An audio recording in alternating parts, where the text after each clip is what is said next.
It's time for the Brouhaha Sports Show. Brouhaha Sports with award-winning sports writer Dale McKee and co-host Marshall Wood. Talking sports with the legends of the game and famous sports personalities. Brouhaha! Now to Marshall and Dale with tonight's guest. Good evening, everyone, and welcome to the Brouhaha. Marshall Wood and Dale McKee doing the best we can. How you doing, Dale? Hey, I tell you what, I think we both had a rough weekend, huh? Yeah, it's been more like a week and a half for me. But anyway, we're back separate again. We're doing our show together via long distance, so to speak, to protect one another's health. It's a jungle out there, Dale. It's a jungle, and it's playoff time, man. It's getting crazy around here. We got some good games coming up this weekend, baby. Do or die. That's what I'm talking about. Awful championships coming up, and so that should be really interesting. Everything, and then we got some hiring and some firing going on. Yeah, let's get started. Some of it in Mississippi. Yeah. So, you know. Let's start off with your sideline view, Dale. We'll do this and see what's going on. What you got for us this week in your view? Well, I started off saying that Mississippi State had hired a new football coach. I'll be doggone. It was a little bit of surprise. His name was not being mentioned much. Offensive coordinator Jeff Levy from Oklahoma, Levy, who used to be he was OC under Lane Kiffin, Kiffin's first 2 years in Oxford. Yeah. And so, anyway, he's led, his offense has led the Big Ten Conference in scoring the last couple of years. They've averaged over 40 points a game and about over 314 yards passing a game. And he's worked for some great people. You know, he actually played a little bit at Oklahoma. He was a graduate assistant there.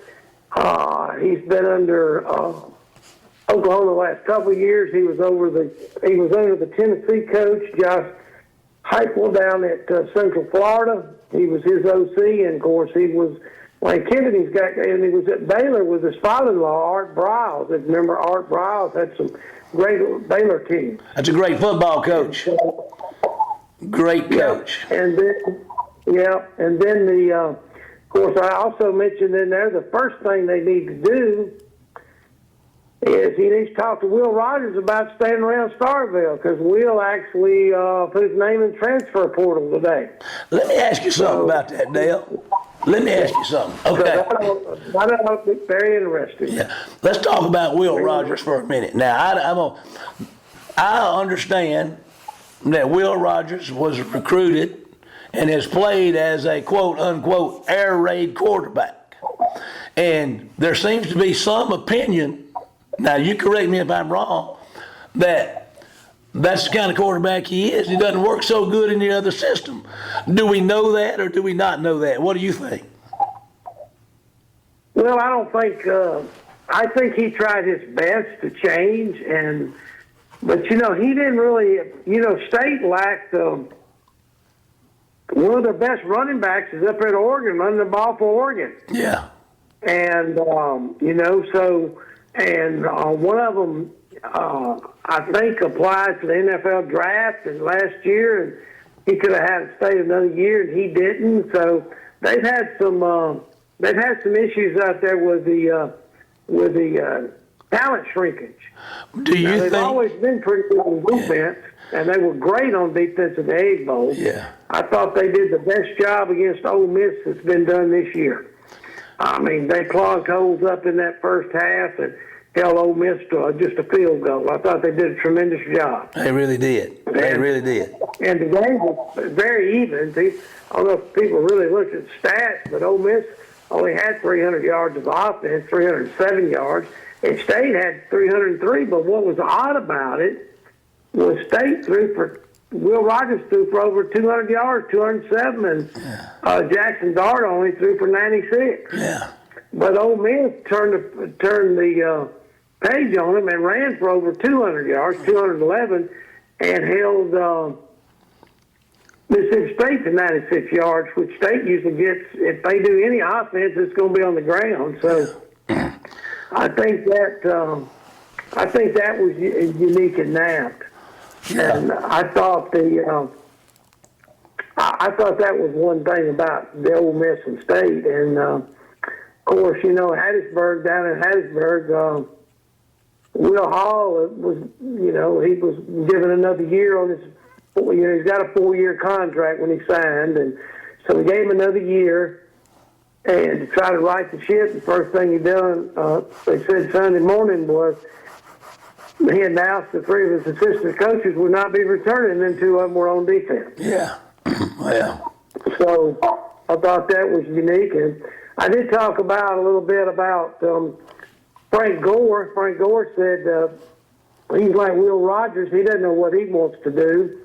He finished his 4th year at Hattiesburg. He can come back for another year, but he also, wanted to know about the transfer portal, and he's already talking about maybe getting some NFL feedback on where he might go in the draft. Right. So Frank Gore, he might be. So Will Hall's first order of business, I assume, will be, all right, Frank, I love you. You know that. I need you to stay around another year. Yeah, he's a good one. He's a good one. Of course, he doesn't have anything. But I think Will and Frank in the end, I may be wrong, but wouldn't you like to go out on a really winning team? I mean, a really, really good college team. And so, and both of them, are going to, Bobby Bowden once said, there's 4 phases to creating a program.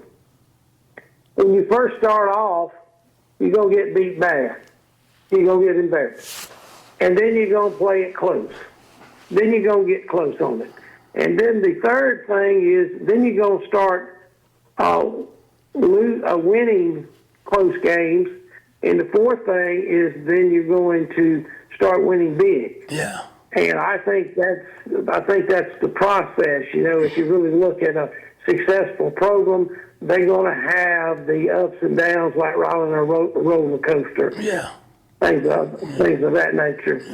Around the country, we had a great Michigan-Ohio State game. That was a great defensive battle. I really enjoyed watching a lot of that. And, of course, all these rivalries I thought was very close. Washington barely escaped Washington State. And Washington State, I think, was like 5-6 or 6-5. And Washington was undefeated. Florida State kind of had a rough go with Florida there for a long time. Then Florida started acting stupid on the field, making a lot of stupid penalties. Yeah. One of them was spitting the guy right in front of the officials, which I thought was crazy. Yeah. And so, Georgia had a little trouble with Georgia Tech. And, of course, I guess the game of the day was Alabama and Auburn. That is such a unique finish to that ball game. It was, 3rd and 31, and the guy just throws it up, and it goes in the hands. And, of course, I know people are fussing at Hugh Freeze about what kind of defense were you in and all this kind of stuff. And, and if you really look at that play, it really wasn't a Hail Mary because the guy knew where he was going to throw the ball. But the thing about it, it was really a great pass. People don't realize that. He threw it right over the DB's head, right into that Alabama receiver's hands, And that was a great game. But I thought Auburn outplayed Alabama for most of the game. I know they ran the ball the heck against them, ran it right up between the tackles and had great success all day against them. Yeah. I like what Nick said after that game. He said, there's been a lot of crazy things happen in this stadium. Finally, something happened for us. I thought that was pretty funny. Yeah. Well, I think he's had a lot of stuff like that happen. He doesn't realize it. A couple of years ago over in the national championship game against Georgia, didn't they throw a 4th down Hail Mary and score in the final seconds of overtime and beat Georgia? So he's had a few, but he said he practiced it. So there you go. You can't go against the GOAT there. There you go. And Delta State, unfortunately, their season came to an end. Augusta State, and then we're tied 31-31 late in the ball game, like 9 seconds left. and Delta State went down, and Valdosta went down and scored a touchdown. And so this week we get to, like I said, look for the conference championships. And Florida State and Louisville ought to be a good game in the ACC. Of course, Alabama and Georgia is going to be one for the eyes. I think Michigan may have the upper hand on Iowa right now. If they can come down to earth from a big win over Ohio State. And, of course, I think Washington and Oregon is going to be quite a ball game out there. You know, I watched that first game between those guys, and I thought Oregon gave that game away. I really did. I expect Oregon to win this one. I really do. Yeah, and they could, and that could mess up the seedings again, you know, because right now the top four for the playoffs are Georgia, Michigan, Washington, and Florida State. Yeah. And so they're all the undefeated teams that are left except for Liberty, but Liberty's like in, 25th in the country or something like that. But, going back to Mississippi State for just a minute, they almost got into a bowl. You realize that? Well, with the grades. They had, the academic progress rate, APR, they were listed number 4. They were behind Minnesota, and they were number 2, and Minnesota was number 1. Well, the NCAA decided that they were going to let James Madison, who's in their second year playing Division I, and Jacksonville State, who's in their second year, they qualified them for a bowl game because only 79 of the 82 eligible teams had 6 wins for the bowl games. And so those two got in, and then and that's the first time they've ever done that. And then Minnesota had a 992 academic APR, and Mississippi State was next, but they could only pick one of them, so they picked Minnesota because they had that higher APR. So State could have gone to their 15th straight bowl or 14th straight bowl and just barely missed out. And then, of course, we got word, too, this week that East Mississippi, the junior college, number 4 in the country, they made the 14 playoff for the junior college Division I playoffs. So they're going to travel to Hutchinson, Kansas on this Saturday to play Hutchinson, who's the number 1 team. And Kilgore and I think it's Iowa Western are going to meet in Iowa for the 2s and 3s meet. The winners will meet in Little Rock the next week. But that's basically the sideline view for this past week that I wrote, except for one paragraph, and I don't know whether you want to mention that. We're going to talk about the Mississippi High School Activities Association state championships in Oxford, Mississippi this weekend. I'll tell you what, let's do, Dale. Let's take a break. Okay. Let's take a break, and then we'll come back, and we'll talk about the MHSAA state championships right after this break. We'll see you in just a minute. Phillips Building Supply in Laurel, your hometown building supply store since 1954. We are locally owned and pride ourselves on helping our customers find exactly what they need. From foundations to roofs to doors and windows, Phillips has it. For tools, hardware, lumber, and plywood, visit Phillips Building Supply. Welcome back, everybody. Round 2 of tonight's Brouhaha. When Dale alluded to this as we closed out Section 1 tonight, big, lot of stuff going up North Mississippi this week, Thursday, Friday, and Saturday, Dale. We got the Mississippi High School Activities Association football playoffs up there, and they start Thursday, November the 30th, with 1A and 5A. So the 1A match is going to start at, I believe, 4 p.m., and the 5A will play at 7:30. Now, the 1A bunch is Biggersville versus Velma Jackson, and those are names that are not unfamiliar to high school football success. I mean, Biggersville's coming in at 11-1, Velma Jackson's coming in at 13-0. That's going to be all these games are going to be good. That's shaping up to be a good one to get it all started, don't you think? Yeah, that's going to be a good game. Now, Biggersville's been there before. I know they were in Jackson a couple of years ago when the last year they played in Jackson. I watched them play, and they always come to play, and so they've been up there quite a bit, and they'll be playing up there pretty close. Velma Jackson hadn't been there for a couple of years, but anytime you're 13-0, you had to play some teams in 2A and 3A, in that area, especially because I think the 1A teams, they only play about 6 games, and so you got to go up and play some better competition, and so for any 1A team to be undefeated, that's pretty impressive. Yeah.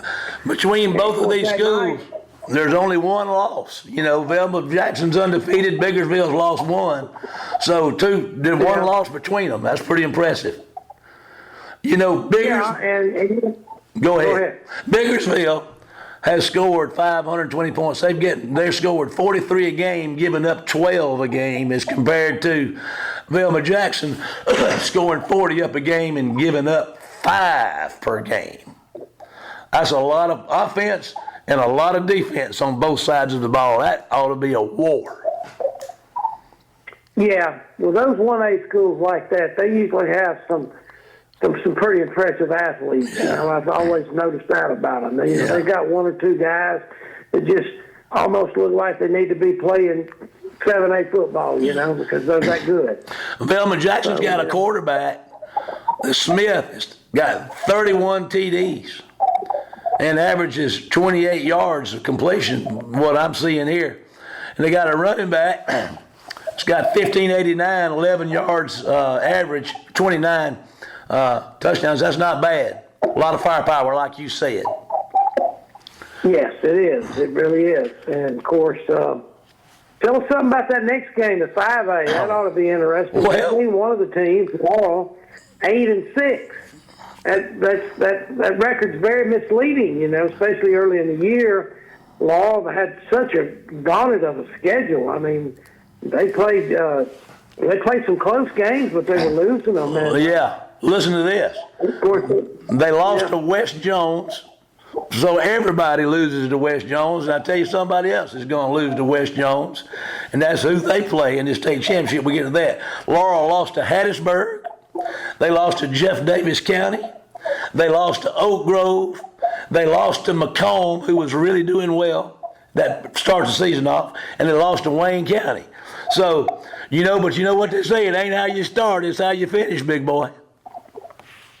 Yeah, and they beat Meridian during the year, which I thought was pretty impressive. Yeah. And but they were, to me, of course, we saw them play against Wayne County. Wayne County played super that night. Yeah, they did. There's no doubt about that. But Laurel, you could tell Laurel that wasn't the last time that Laurel. That was probably the last time Laurel lost, I guess. I believe it was. So they've been on a little winning streak since then. And Laurel's always had great athletes. I think they got a little freshman running back that's really come on strong for them toward the end of the season, and that always helps, because you got to have depth. But Laurel West Point, same deal with Biggersville and Velma Jackson. Who are West Point and Laurel and people like Wayne County playing before they get into their 5A schedule? Yeah. They're playing 6 and 7A teams, and because that's all they can schedule. Yeah. And so it's not like Wayne County's not trying, or Laurel's not trying to get some other teams, but people don't want to play them. Yeah. I was watching ball this weekend, and I was watching the Seahawks play one day, and I saw Charlie Cross out there from Laurel. I think he's a first-round draft pick, might be a rookie this year, starting for the Seahawks at left tackle. And then I was watching a college game a little later on, and there was a freshman offensive tackle from Laurel playing for Mississippi State. So, Laurel always got folks in the mix, always, and not to mention West Point. I mean, can Laurel beat West Point, Dale? Well, it's not going to be easy, but they're going to have to be very disciplined up there. They're going to have to play a clean game against West Point. Because, I remember one game West Point, several years ago, West Point and the last time West Jones and West Point played, West Jones won in Jackson. Yeah. So they kind of outscored them. And West Point made some mistakes down in the final quarter to cost them that ball game, or enabled West Jones to win. Yeah. Well, a couple of the year before they played in Hattiesburg, or 2 years before that they had played in Hattiesburg, and I remember West Point blocking 2 punts in the fourth quarter. Yeah. It was like they just knew how to win. Yeah. And that was the same thing, you know. Yeah. And so, but you got to be impressed with both teams, because they always have talent and they're always in the hunt. They're always in the hunt. I tell you what we need to do. We need to move on to Friday's games. We got the 2A and the 6A on Friday at 4 p.m. on Friday afternoon. We got Heidelberg, right around the corner over here. Heidelberg at 11-3 taking on Charleston. Charleston's a familiar name in 2A football. Yes. At 12-2. Charleston. This will be Heidelberg's first appearance ever. Yeah. In the state championship. They've done. And a Wayne County native basically is coaching them, and Daryl Carter. Daryl went to school at Beat 4, I think middle school, and then he moved to the Northeast Jones area, and he played out there, and then went on to have a great career at Jones, and I think over at one of the Louisiana schools. And he's building himself quite a little resume. Heidelberg lost to Quitman, Bay Springs, and Mize, and that's 3 pretty good perennial football teams right there. Charleston has a couple of losses to Ripley and Winona, but I tell you what, I like Heidelberg's chances. I'm excited about that. Now, how about this 6A matchup Friday night at 7:30 between Grenada at 11-3 and the Mustangs 13-0, baby, out of Jones County. I mean, the Mustangs have been phenomenal all year. Listen to this. They scored 35, giving up 5 a game, 6 shutouts, 3 times allowed 7, and 1 time 6. They run for 227 a game, throw for 80 a game. Grenada is in trouble, in my mind. What do you think? You agree? You like West in that one? Yes, I think West Jones may be the best team that I saw play this year. Yeah. That I saw personally play. Yeah. Because they make you go 80 yards. Yeah. They're gonna kick the ball well. Their special teams are phenomenal. They flip the field, as people say, coaches say. They make you go a long way to score. They're hard than ever going to give you the ball. They don't make mistakes. They got a great linebacker in the Jones kid. I believe his last name is Jones. He's an outstanding player, and he's like 6'3" or 6'2" and 230, and he's going to play in the Alabama-Mississippi game in Hattiesburg in a couple of weeks. So I think and he scored 3 touchdowns last week. Yeah. He scored 2 on offense and 1 on defense. And Wayne County folks probably remember him from last year, because toward the end of the game, not this year's game, but the year before out at West, when the game was so tight toward the end of the game, they brought him in the second half, and we didn't have an answer for him. Yeah. And he just kind of ran all over us that night. Yeah, I'm still trying to forget that. Let's turn our attention to Saturday. I believe, let's see. I believe it's Saturdays at noon. And I'm going to tell you, this is the game. Now, to me, this may be the 2 best teams. This may be the 2 best teams in Mississippi. Louisville, this is a 4A. Louisville is 14-0, playing Columbia at 14-0. Louisville beat West Point and Starkville this year. And they scored 37 a game, allowing 7 5-shutouts. Louisville is the pretty much consensus #1 team in Mississippi high school football, regardless of class, coming out of 4A. And Columbia, everybody knows what they've been up to. Man, what a powerful matchup this is. Oh, yeah, this is going to be a good one. This is going to be a good one. And they've both been there several times. Columbia's been there a couple of years ago when they won the state in Hattiesburg. And so, and of course, we see a lot of highlights of them. And they got great fan support, and they got a great facility over now there that they built the Walter Payton football complex over there, the field over there, and so I think they started a great tradition over there. Close it out with this. I think. Go ahead. Yeah, I think I'm anxious to see that game, and really I am. That game may rival the 7A game. It may. I mean, Here's a side note on Columbia. Just, Laurel played Gaucher, if I'm not mistaken, for the South State 5A, right? During the regular season, Columbia beat Gaucher 27-7. Let's look at 3A. That's going to happen at 3:30 on Saturday, December 2nd. Winona, 14-0, versus a very familiar name, Noxubee County, coming in at 9-5. Noxubee County lost to Starkville, West Point, Louisville, and Shannon. They got some good losses. They're going to be a tough out, don't you think? Yeah, it's just odd that all those teams are on 45, isn't it? Yeah. And they're all pretty close together. Yeah. And I think they all play each other during the season, maybe. I don't know much about Wyoming. I know that anybody's 14-0 must be pretty good. Yeah. And, of course, you mentioned earlier that they beat Charleston, who is playing in the 2A championship. But Noxubee County plays a very, very demanding schedule, too, outside of their 3A deal, because I think they play West Point. I think they go up against Louisville. I'm not so sure they don't go up against Starkville. I'm not sure. They lost to Starkville, West Point, Louisville, and Shannon. So, yeah, they played those guys you talk about. But listen to this. In a preseason scrimmage, just for kicks and giggles, Winona lost by 3 points to Oxford. So, these are two good football teams, or they wouldn't be there. Now, let's wrap it up, Dale, with the 7A clash at 7 p.m. on Saturday night. Starkville versus Oak Grove, 10-3 versus 12-1. What do you think?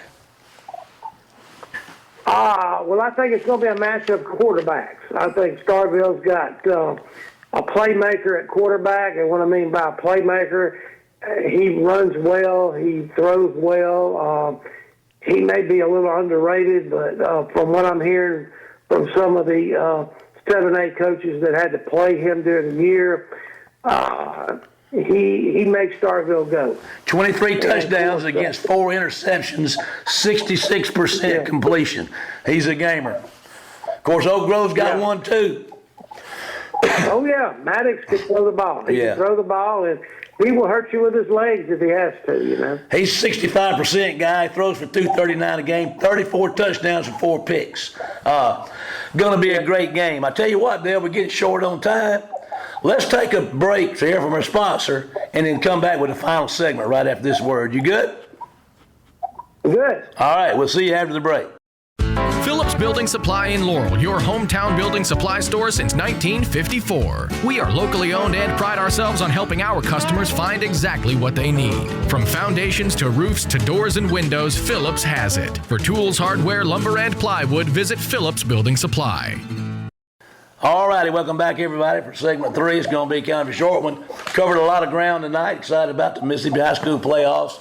A lot of stuff going around in the NCAA, Dale. Big week you talked about. We alluded to some of the games this past weekend. Polls coming up. Interesting thought. There seems to me to be a very distinct possibility that the SEC could be left out of the college football playoffs. What do you think?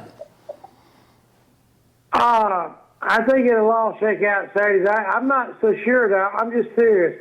I'm not so sure Washington and Florida State couldn't be upset this weekend. I'm just not sure. Yeah. And, that might push, that's going to move some folks up. Now, it may not be, a lot of people say, well, if Alabama beats Georgia, they need to be in there. I don't know. And the reason I say that is Alabama's 8th. How you going to move them up, really 5 places? And you're going to go past Texas, and you're going to go past Oregon, and you're going to go past, a couple others. But now, like I said, it's just really hard to say, as far as, we're just going to have to let as they say, we're going to have to let the gun smoke clear and see who's left standing. Well, listen to this. That's the way it's going to be. If Alabama beats Georgia,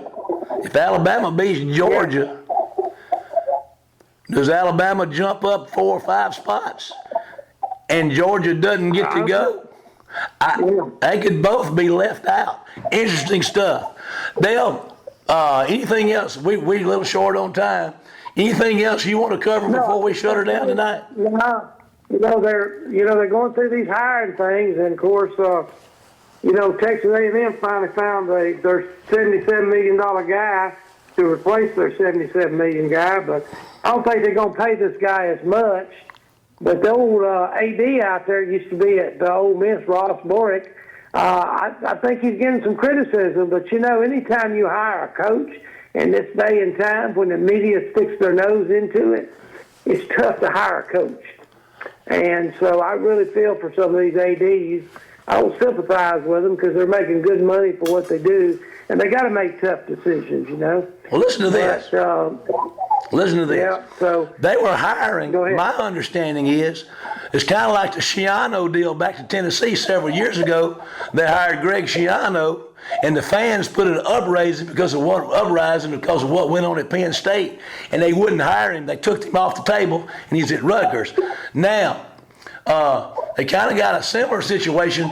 They were going to hire Stoops from Kentucky, but it leaked, and the fans raised so much cane, he went off the table.